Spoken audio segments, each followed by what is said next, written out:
C'est une bonne introduction pour dire qu'effectivement, il manque un peu de vocabulaire dans notre langue, puisque quand on parle de santé, on a to care and to cure en anglais, et en France, on donne des soins, mais alors prendre soin a été complètement occulté dans la manière de gérer la santé, et de gérer notamment les personnes âgées.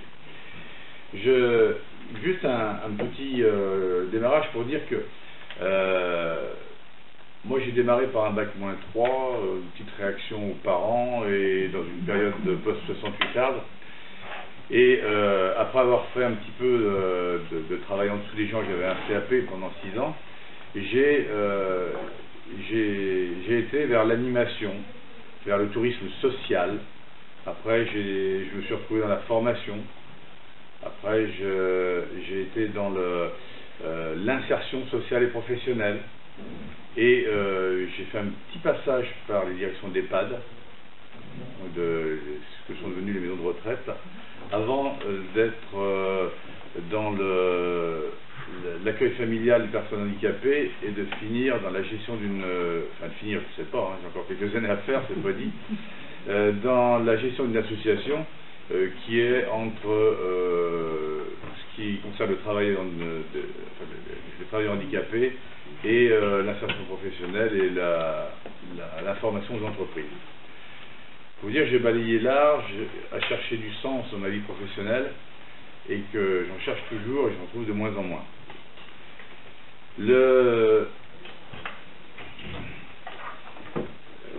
que je vous propose comme mode de fonctionnement, c'est, dans un premier temps, je vais essayer de vous raconter deux choses, des anecdotes de ma vie professionnelle, qui sont l'illustration, il me semble, de la perte de sens dans le travail social, qui est liée donc à ce qu'on a pu voir au niveau macroéconomique auparavant, c'est-à-dire toute l'application des règles de l'OMC, des directives européennes, et tout ce qu'elles ont comme influence, comment il y a eu un changement dans la manière d'aborder le travail social.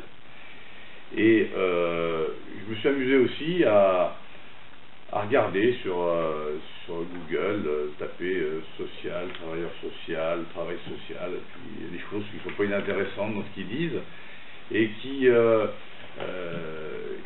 des fois, dans les changements sémantiques simplement, on sent qu'il y a un changement de valeur profond dans la manière d'aborder ce travail. Donc si les actions de solidarité et d'entraide pour ceux qui avaient des difficultés ont toujours plus ou moins existé, elles ont pris une forme récemment qui passe sur, alors voilà, c'est un petit mot que j'ai relevé, d'une prise en charge à un accompagnement. Alors je peux vous donner 2 ou 3 exemples, moi, dans ma vie professionnelle, de ce que ça a donné. La prise en charge, ça veut dire quelque part que quelqu'un étant en difficulté a besoin d'être pris en charge par les autres, d'être aidé sur une période de sa vie, et c'est un acte de solidarité et de fraternité.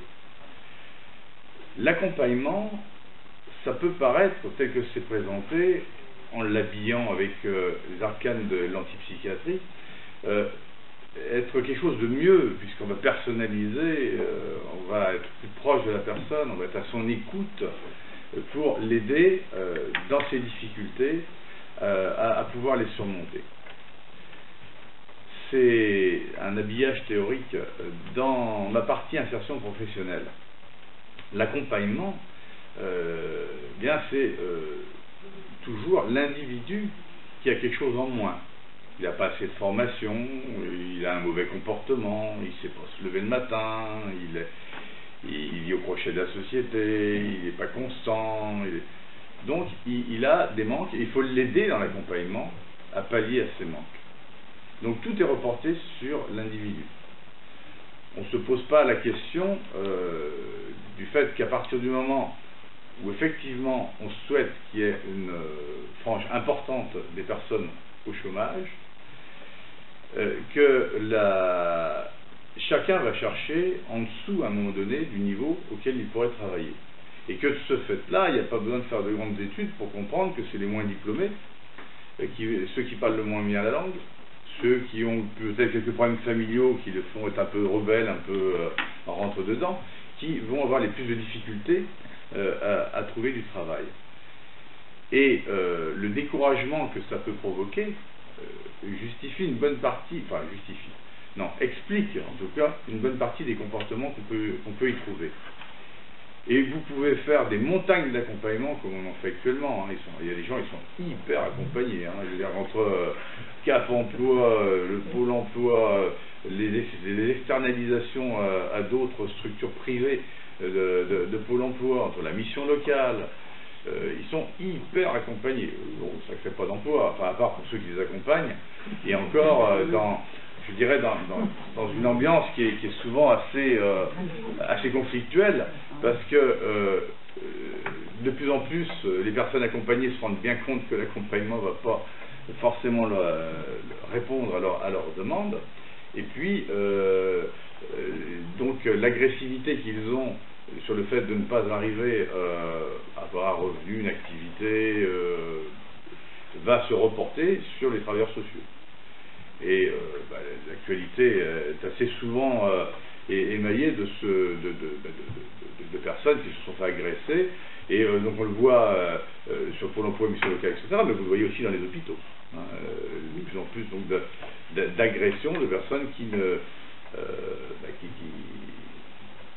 qui déchargent leur agressivité sur le plus proche, et le plus proche, c'est pas celui qui a fait la loi. Alors voilà, donc sur l'accompagnement, un exemple aussi qui me vient sur la personnalisation. Hein. On fait en 2002 une loi qui va sur les établissements médico-sociaux vouloir transformer le paysage. Et là encore une fois, on l'habille en indiquant que ça va être mieux, qu'on va plus prendre en compte la demande de la personne. Alors, ça donne, que ce soit dans le milieu de l'handicap ou dans le milieu des personnes âgées, ça donne le fait de construire un projet de vie pour la personne, un projet de vie dans l'établissement, un projet d'animation, un projet de restauration, et tutti quanti. Et ça donne aussi pour l'établissement le fait de faire un projet d'établissement dans lequel il va expliquer ce qu'il veut mettre en œuvre dans son établissement. Le passage a été assez rapide et violent. Des maisons de retraite passées, où certains y venaient par choix, parce que il y avait la solitude, l'isolement, la difficulté. Quand c'était les femmes qui partaient les premières, souvent les hommes étaient moins adaptés à savoir se débrouiller tout seuls. Donc ils profitaient de ces établissements. Il y avait un passage quand même assez long, et assez long de validité, hein, où on avait peu de perte d'autonomie au démarrage, pour certains, en tout cas quand ils arrivaient dans ces maisons de retraite. La loi 2002 a créé un moyen de mesurer, les raisons pour lesquelles on pouvait avoir besoin, à un moment donné, d'être dans un établissement. Et donc, on a appelé ça la dépendance. Donc, je l'ai déjà dit dans un autre atelier, mais dans le même d'ailleurs avec Michel, mais je le répète pour ceux qui éventuellement n'étaient pas là. La dépendance, l'être humain est un animal social par essence. On ne sait pas vivre les uns sans les autres. Et c'est d'ailleurs pour ça qu'on a réussi à survivre, parce qu'entre nous, on est quand même beaucoup moins adaptés que beaucoup d'espèces dans la nature. Et donc, de parler de dépendance, à mon avis, n'est pas le bon terme. On devrait parler de perte d'autonomie. C'est-à-dire, à un moment donné, le fait de ne plus pouvoir assumer seul des tâches de la vie quotidienne. Et cette perte d'autonomie, donc, est mesurée à travers un GIR, des groupes ISO ressources, qui selon les départements, et là encore c'est intéressant de noter que ce n'est plus l'État, on a voulu décentraliser pour être au plus proche de la réalité, à l'arrivée, on n'est pas plus proche de la réalité, on est simplement avec des modes d'appréciation qui sont différents et donc du coup qui, d'un endroit à l'autre de la France, font que nous ne sommes pas dans l'égalité face à nos difficultés. Alors ces GIR, c'est soit des toubibs, des assistantes sociales, des travailleurs sociaux, enfin, il y a un petit peu de tout qui peut être amené à évaluer ça. Et ils le font comme ils le peuvent, hein. C'est pas une critique des personnes, c'est une critique du système. Et donc on a 6 GIR, ça va du GIR 6 au GIR 1. Le GIR 1 étant celui où on a le plus de perte d'autonomie et le plus de difficultés à s'assumer seul. Un établissement donc a un GMP, un GIR moyen pondéré. Donc en gros, vous affectez un coefficient à chaque GIR, vous multipliez le nombre de GIR 6 par le coefficient, que vous additionnez avec le nombre de GIR 5 avec un autre coefficient, etc. Vous divisez et vous avez le GMP. Les établissements qui s'appelaient maisons de retraite n'ont plus reçu de subventions à partir du moment où ils ne passaient pas en EHPAD, donc en établissement d'hébergement pour personnes âgées dépendantes. Et à partir du moment où ils n'ont plus... donc la stratégie de ceux qui géraient ces établissements, c'était quoi? C'était soit effectivement on fait un truc de luxe, que ne pourront s'acheter que certains, soit on rentre dans les arcanes des financements, mais du coup c'est plus le même public qu'on doit recevoir et on doit s'adapter à des logiques différentes. Et la loi 2002, qui est philosophiquement plutôt bien foutue, indique comment on va mieux traiter les personnes âgées. Et comme pour la plupart des autres systèmes, on ne met pas les moyens en face des conditions, et on va exiger dans cette loi que les établissements se fassent une évaluation interne et après une évaluation externe. Et en gros, ça va être basé sur ce que vous avez indiqué dans votre projet d'établissement. Alors le projet d'établissement, comment ils ont été conçus? Ben, là va vite, parce qu'il fallait faire rapidement, monter le dossier pour toucher les subs et arriver à fonctionner. Et on y a mis des choses qui philosophiquement ressemblaient un petit peu à la loi 2002. Et après, quand l'évaluation interne arrive, normalement vous êtes censé faire un point entre ce que vous avez dit que vous allez faire et ce que vous faites réellement. Et là forcément, vous donnez le bâton pour vous faire battre parce que de toute façon vous n'avez pas pu mettre tout en œuvre, et loin s'en faut. Et donc les audits après, notamment les audits externes, dans les formations qui sont faites pour ça, ils disent bien qu'il faut un consensus avec le directeur, parce que si vous lui balancez dans la gueule tout ce qu'il aurait dû faire, qui est marqué sur son projet d'établissement, et qu'il n'a pas mis en œuvre, là vous êtes dans une culpabilisation où le gars va essayer de se justifier, à dire mais attendez, j'ai pas les moyens de le faire. Mais vous allez avoir quelque chose d'assez conflictuel. Donc on lui dit simplement qu'on élargisse. Ouais, truc qu'on trouve même sur Wikipédia, c'est rigolo, on dit que des phrases, nous posons seulement des cataplasmes pour que les gens n'explosent pas. Il faut que c'est travailleur social, donc il y a le sentiment de bricoler, d'être instrumentalisé. Ça c'est vraiment le quotidien de ce que l'on peut vivre. Alors, oui, on devait parler déjà en premier des partenariats publics-privés. Moi, je ne vais pas vous dire plus que ce que vous avez entendu au niveau des actualités. Quand on vous dit le public, ils font pas bien, c'est pas des bons, c'est le privé qui crée la richesse, c'est patati et patata. Je veux dire, là encore une fois, excusez-moi du peu, mais enfin, il faut qu'ils arrêtent avec ces conneries-là. Si c'est une commune qui décide d'employer des personnes pour faire les parterres, c'est des fonctionnaires, c'est du travail public. S'ils décident de le sous-traiter à un paysagiste, c'est du travail privé. Il me semble que la seule chose qui est importante, c'est de savoir si on veut des fleurs ou pas. Après, savoir si c'est un fonctionnaire qui va les planter, ou savoir si c'est un travailleur privé. Dans le privé, moi je vois pas. Je pense que vraiment la seule question à se poser, c'est de savoir si c'est utile d'avoir des fleurs. Donc il n'y a aucune raison de dire que c'est que le privé qui crée de la richesse. Non, c'est tous ceux qui travaillent qui créent de la richesse. Je disais ça pourquoi ah oui, le partenariat privé-public. Donc, comme le privé fait mieux, ben, il faut qu'il y ait des collaborations qu'on va organiser entre le public et le privé. Alors, par exemple, on va effectivement faire construire un hôpital par le privé et il sera géré après par le public. Donc, si je crois à Corbeil-Essonnes, qui a eu quelque chose d'extraordinaire en la matière, c'est-à-dire que l'établissement est construit en dépit du bon sens, sans, comme toujours ça se fait. Je vous racontais l'histoire de ce terrain qui était plat, qu'on a vallonné, parce que c'était quand même plus joli, etc. Et pour des personnes qui étaient avec des déambulateurs et puis des chaises roulantes. Enfin bon, ben là, vous imaginez ça, mais aucune réflexion avec les praticiens sur les circuits de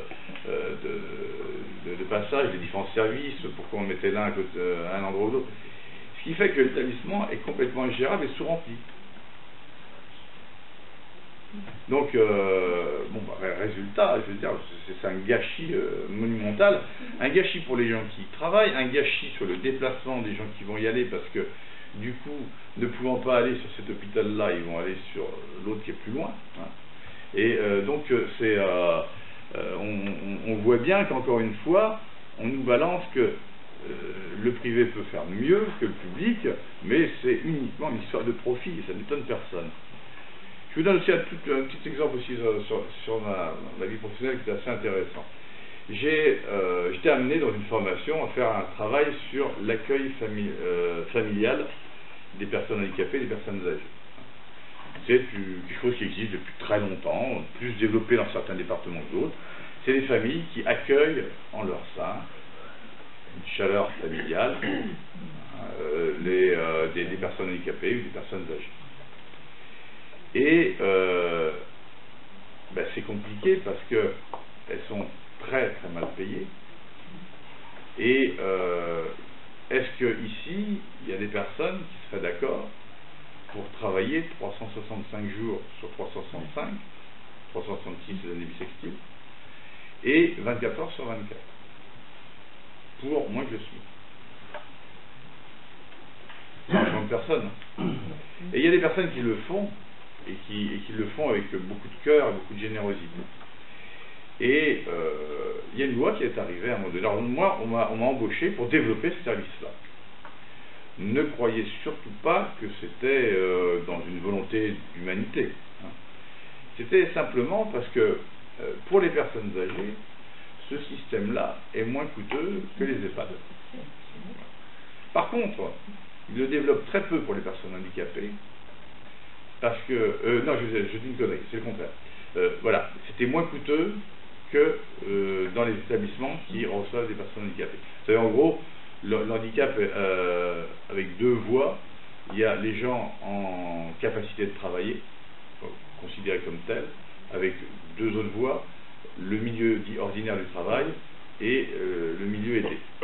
Et puis, vous avez ceux pour qui on dit ils ne pourront jamais travailler. Et ceux-là, on est plutôt dans les foyers de vie. Et donc, l'accueil familial s'intéressait principalement à cette deuxième catégorie.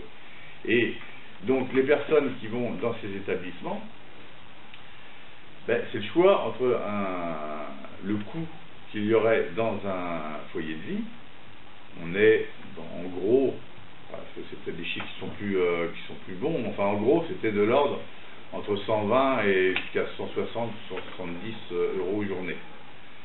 Donc forcément, l'accueil familial, au-delà de l'humanité qu'il pourra représenter, ou le fait de pouvoir, dans certains cas, être plus adapté, pas dans tous les cas, ça dépend du mode de fonctionnement de la personne, eh bien, il représentait quelque chose de moins cher. C'est donc, pour ça, mais en même temps, comme ça pouvait vraiment correspondre à quelque chose d'intelligent, pourquoi pas. Sauf que, vous savez que 80% des lois françaises sont simplement l'application des directives européennes.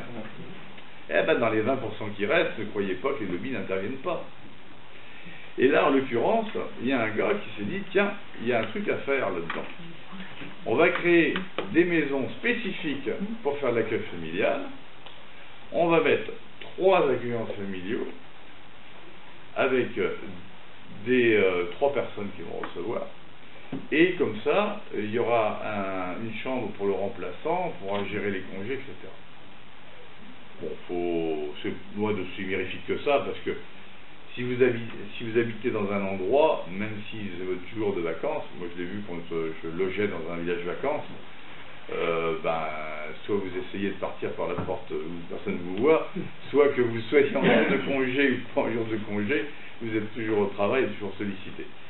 Mais bon, outre ça, c'était quand même l'idée que ces personnes-là aient un salaire, parce que pour le moment, elles n'avaient pas de salaire, hein, elles avaient des indemnités. Vous voyez tout ce que ça peut donner en termes de droits derrière.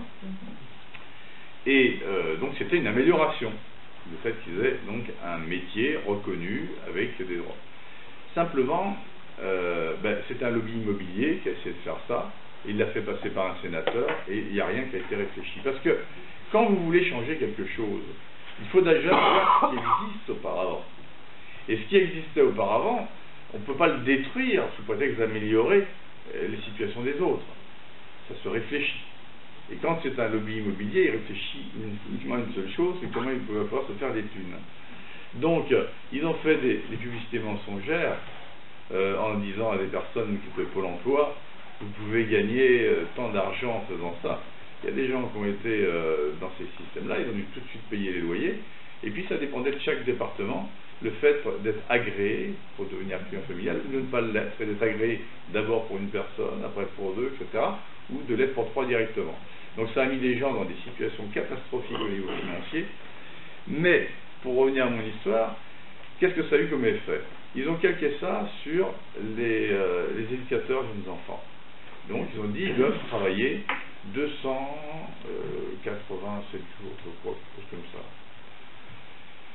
Et donc, ça veut dire qu'il y a 77 jours, de cet ordre-là, où ils ne travaillent pas. Ah, mais qu'est-ce qui se passe pendant ce temps-là? Qu'est-ce qui se passe? Est-ce qu'il y a quelqu'un qui va venir habiter chez eux pour s'en occuper? Mais la plupart du temps, c'est des gens qui vont adapter leur logement pour recevoir une personne, pas pour recevoir forcément plus. Donc, tout bonnement, on m'a demandé de venir développer ce service-là, et n'ayant pas vu cette loi, c'était impossible de le développer. Puisque les accueillants familiaux, ils voulaient rester chez eux, ils ne voulaient pas de quelqu'un chez eux, on n'avait aucun moyen. Et puis, alors autrement, vous déplacez la personne. Alors vous demandez à stabiliser quelqu'un pour qu'il ait un foyer, pour qu'il ait de la chaleur, etc. Puis vous allez lui dire, hop, vous partez 77 jours sur une année ailleurs, dans des centres de vacances spécialisés. Ça coûte bonbon, donc c'était ingérable. Ça aurait été sur les frais, soit de la collectivité, soit de l'accueil familiaux. Vous voyez là encore une fois en quoi un lobby peut intervenir et foutre en l'air une idée qui aurait été bonne, parce qu'elle n'est pas réfléchie. Voilà, bon, je m'en arrête là, parce que bon, voilà, moi ce qui m'intéresserait, c'est que je suis sûr que parmi vous, vous avez vous aussi des histoires à raconter sur ces dysfonctionnements que crée ce mode de fonctionnement sociétal. Et je crois que c'est intéressant, à un moment donné, on peut être contre une loi, on peut être contre un fonctionnement, mais arriver à l'illustrer par les dysfonctionnements qu'il provoque, ça me paraît beaucoup plus fort. Merci Bernard.